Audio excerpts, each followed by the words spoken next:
Caríssimos irmãos e irmãs, nós celebramos hoje o 11º domingo comum. Neste domingo, o tema que nós precisamos levar no coração, levar para casa, é o tema da confiança. Confiar em Deus.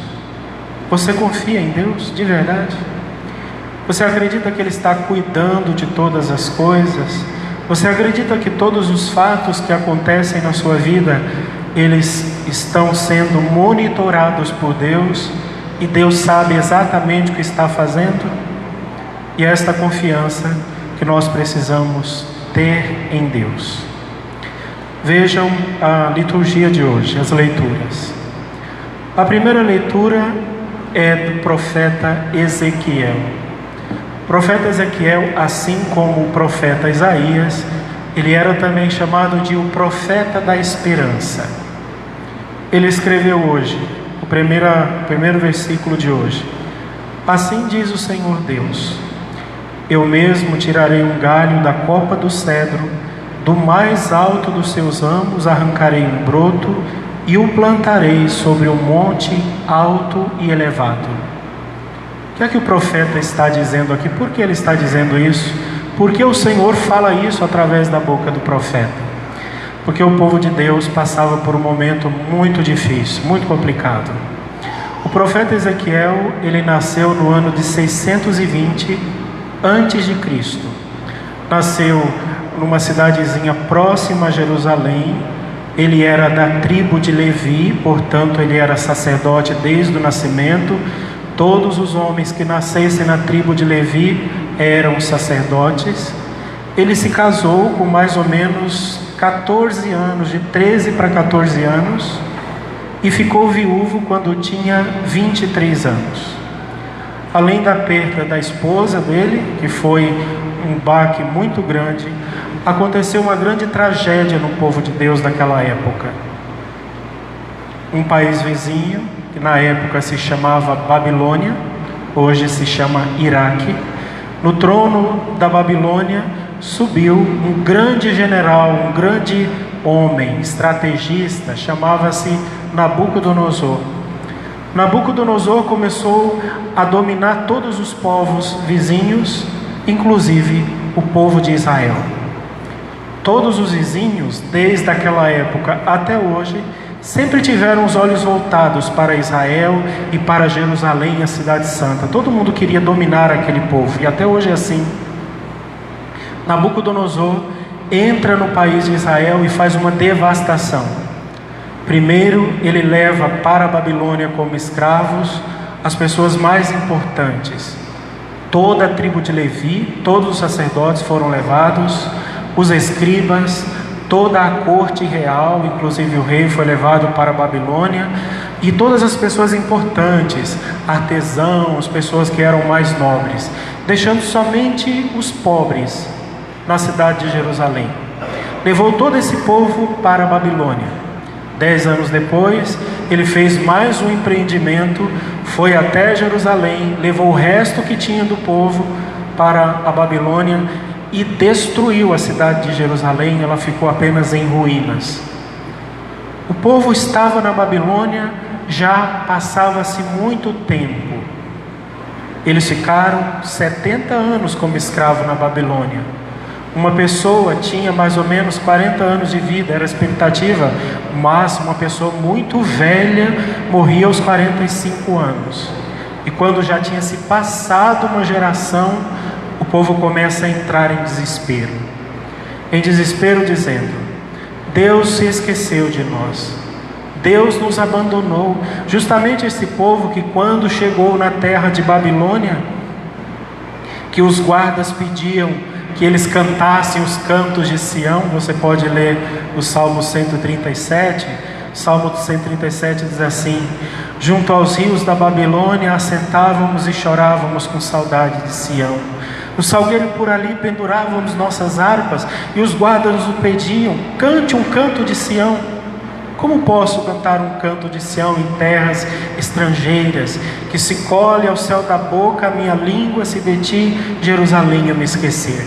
E todo esse amor, toda essa saudade que o povo trazia da grande cidade santa, a cidade de ouro, sobre o Monte Sião, estava morrendo, e no lugar estava se instaurando o desespero, o medo, o pavor. E o profeta vem trazer então esta frase de hoje: assim diz o Senhor, eu mesmo tirarei um galho da copa do cedro, do mais alto dos seus ramos arrancarei um broto e plantarei no monte mais elevado. Essa era uma mensagem de esperança. O Senhor vai arrancar a gente daqui e vai levar de volta para a nossa terra. A cidade de Jerusalém, ela é conhecida também como a cidade da montanha.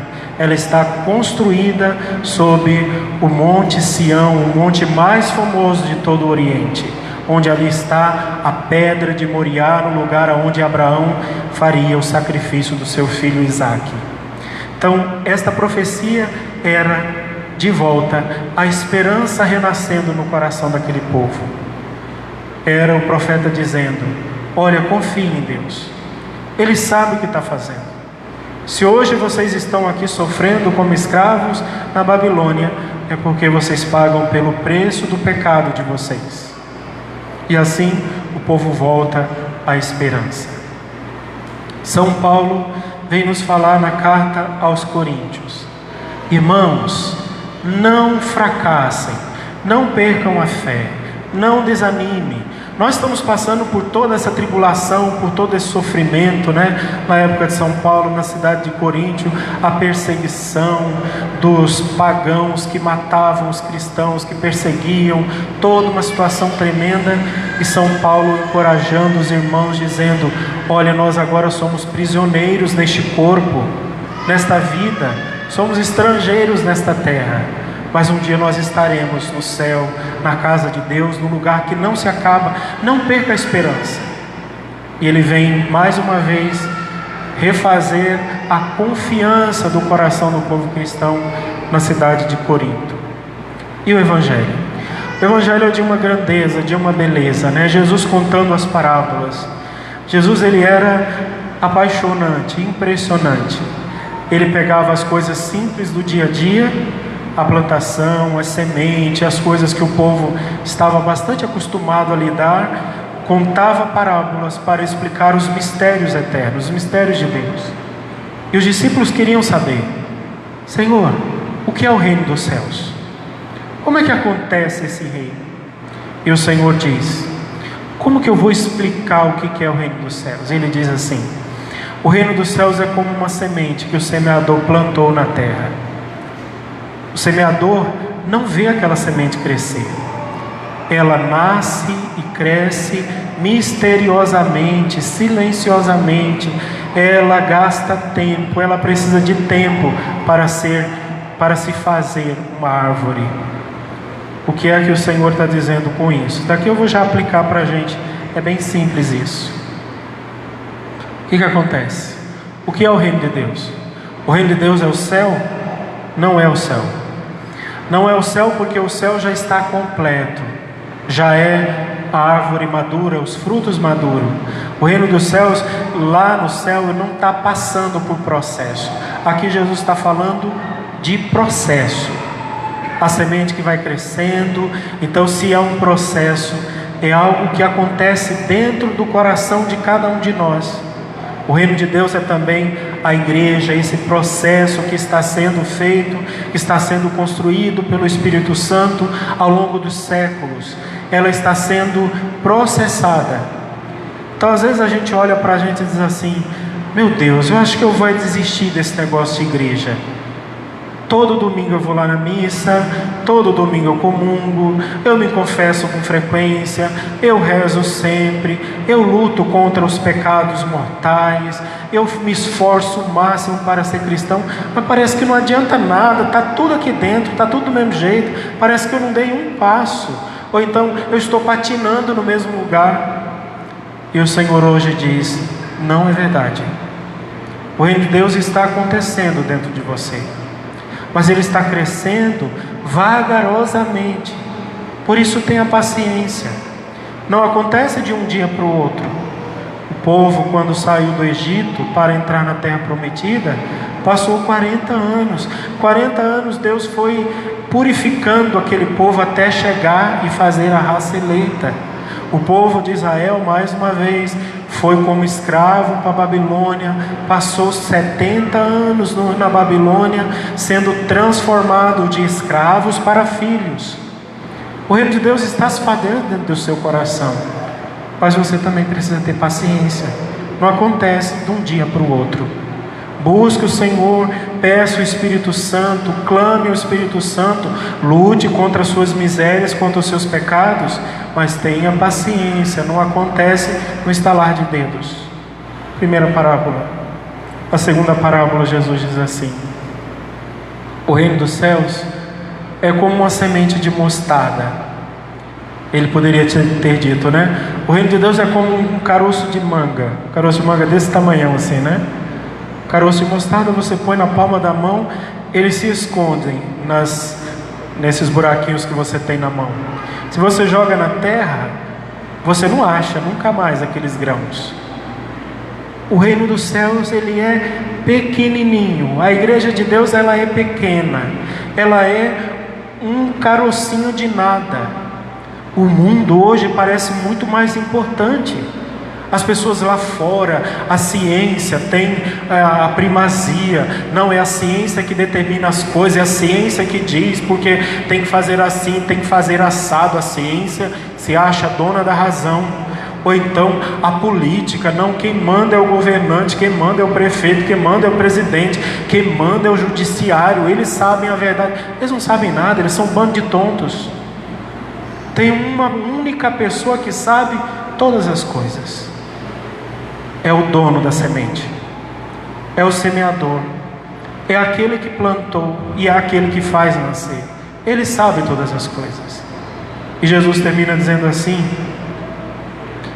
a semente da mostarda, ela é pequenininha, mas quando ela cresce, ela se torna uma hortaliça tão grande que os pássaros vêm fazer o ninho e se abrigar ali naquela árvore. Um dia todos os povos da terra virão perguntar à igreja: e agora, o que a gente faz?